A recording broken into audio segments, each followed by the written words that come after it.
my name's Alison, CEO of uBalancer Solutions. I'd like to talk to you today around the importance of conversations for managers and leaders. It seems common sense, but so often I find that when leaders begin to understand the importance of keeping people that they're talking to in what we call a toward brain state, the more influence they can have and the quicker they're able to build trust with their people. And ultimately this leads to higher engagement. So what can we do as managers and leaders to have conversations that kind of excite people? There are a few tricks. The first trick I will share with you is to be very wary of the level of conversation that we are hanging around in. There are times when we just need to share factual information, and that's just an exchange, and that's important, and we do it in a certain way.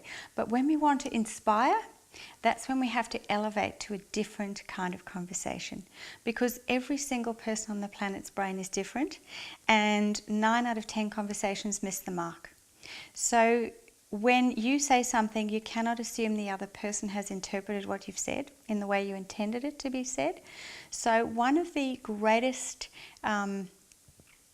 things you can do in your conversation is to bring a complete unknowing attitude. That open, non-judgmental, curious mind where you ask a lot more questions and you do a lot less telling. So you ask questions that don't have yes/no answers. You ask questions that makes the other person think. And there's a great acronym which is WAIT, wait, why am I talking? So when you're having a great conversation, you're actually asking questions that get the other person thinking. You are listening very carefully to their response and following up with another question. So you might have to ask 3, 4, 5 insightful type questions before you really have got that other person having what we call an aha moment.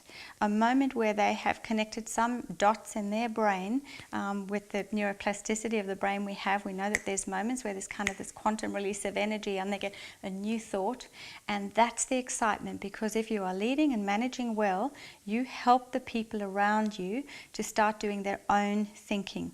And it's in that process that you build trust very quickly, and that they start to get an incredible rapport in the relationship with you, and they'll want to talk to you more often because they'll want to experience that kind of conversation more often. So I guess to put it in a nutshell, the less telling we do, the more asking we do, the better. The more open our questions are, the better. The quality of the listening we bring to it can really ramp up.